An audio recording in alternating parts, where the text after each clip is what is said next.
For my pillow, I'm using a 20 by 20 inch pillow form, a cotton print fabric, and an 18-inch zipper.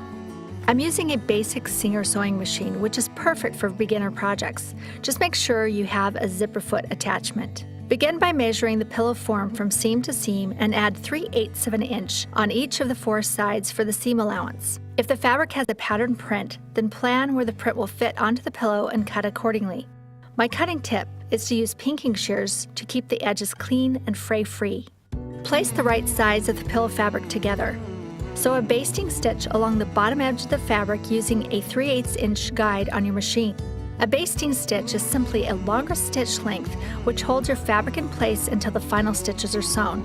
To make it easy to remove, I will set my stitch to 4.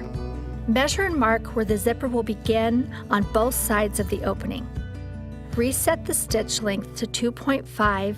Sew a stitch on both sides of the zipper and secure with a reverse stitch.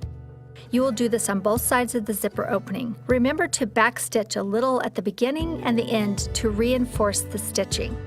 Open the fabric and place it face down onto the ironing board. Steam iron the seam open to prep for sewing on the zipper. Place zipper face down onto the seam and pin into place. Attach the zipper foot to the sewing machine and position the needle to the left. Starting on the right side of the zipper with an anchoring forward and back stitch, begin to sew around all 4 sides. When arriving at the first corner, set the needle in place to make a clean corner and continue to stitch. Here's a tip.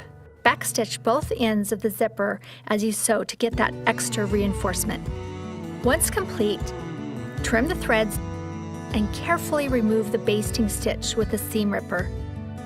Open the zipper 3 to 6 inches.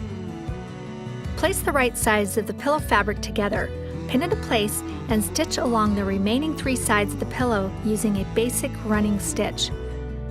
Here's a tip. Flatten the bottom seams before stitching to avoid a bulky corner. Trim the threads, then trim the corners of the pillow with scissors.